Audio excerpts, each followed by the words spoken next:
Hi, this is Neil Walters. I've been studying this book called The 10X Rule by Grant Cardone, and he's given me some ideas to make this video for you guys. The question is middle class good enough? Basically, in his book, he talks about not being average, but that you need to strive to be more than who you are, that you have an ethical duty to basically be rich and to make money. So let's talk about what does Wikipedia say about middle class.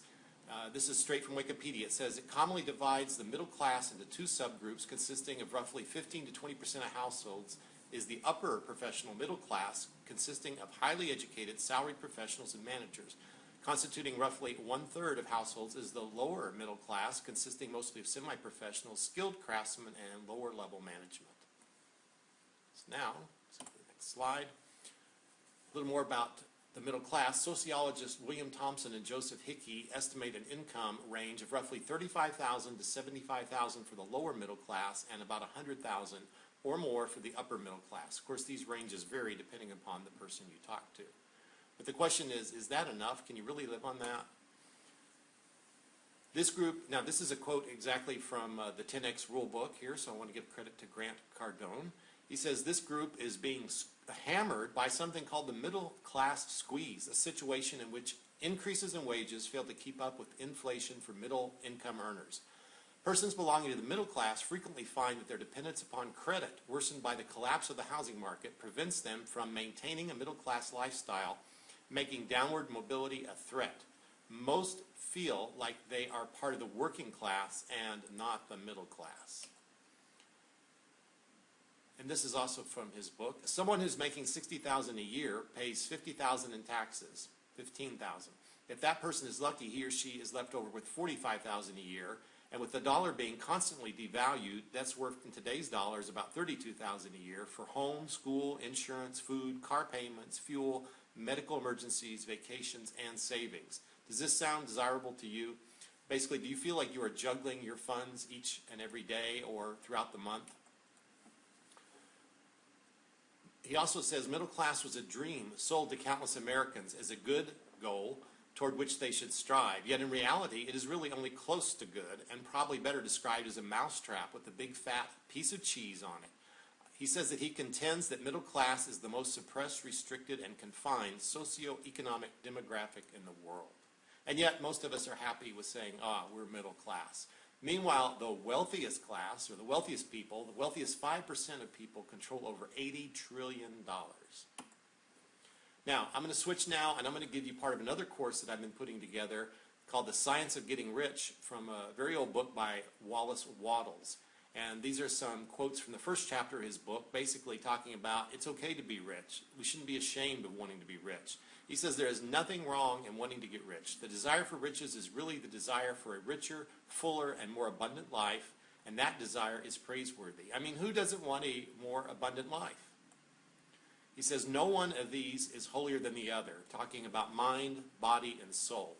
All are alike desirable, and no one of the three, body, mind, or soul, can live fully if either of the others is cut short of full life and expression.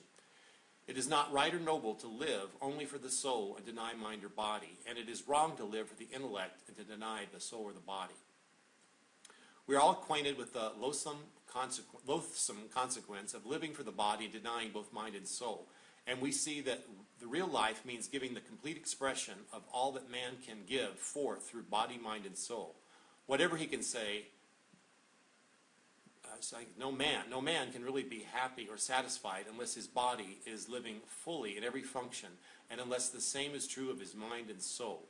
Wherever there is an unexpressed possibility or function not performed, there is unsatisfied desire. Desire is possibility seeking expression, or function seeking performance. Now we're going to talk about those three different entities, the body, the mind, and the soul. For your body, man cannot live fully in a body without food, comfortable clothing, and warm shelter, and without freedom from excessive toil. Rest and recreation are also part of the physical life. The mind, a person cannot be fully in mind without books and time to study them, without opportunity for travel and observation, or without intellectual companionship. To live full in mind, he must have intellectual recreations and must surround himself with the objects of art and beauty that he is capable of using and appreciating. And what about the soul? To live fully in the soul, man must have love, and love is denied expression by poverty. A man's highest happiness is found in the bestowal of benefits on those one loves. Love finds its most natural and spontaneous expression in giving. The man who has nothing to give cannot fill his place as a husband or a father, as a citizen, or even as a man. It is in the use of material things that a man finds full life for his body, develops his mind, and upholds his soul. It is therefore of supreme importance to him that he should be rich. Of course, this would apply to women too. Wallace was writing like in the 1915s, I believe. It is perfectly right that you should desire to be rich. If you are a normal man or woman, you cannot help doing so. It is perfectly right that you should give your best attention to the science of getting rich, for it is the noblest and the most necessary of all studies. If you neglect this study, you are derelict in your duty to yourself, to God and humanity. For you can render to God and humanity no greater service than to make the most of yourself. So you have to study. So here's a three-step action plan that I put together. I can show you what myself and other people are doing to make money on the internet using a new, unique form of a hybrid marketing system. The system's already in place. What we need, or what I need from you, if you want to improve yourself, is you need the desire to improve. You need the ability and the humility to recognize that you don't know everything, that you need to learn something new. And we have the education to take you there. And number 3 is you have to take action. You have to be willing to click and to get into the training, to learn it, and then to take action, to show it to other people. And all that is available on the site that I'm going to give you below this video. So take a look at our site. Join me on Facebook. Join my list. Go to my videos on YouTube or go to neilwalters.com.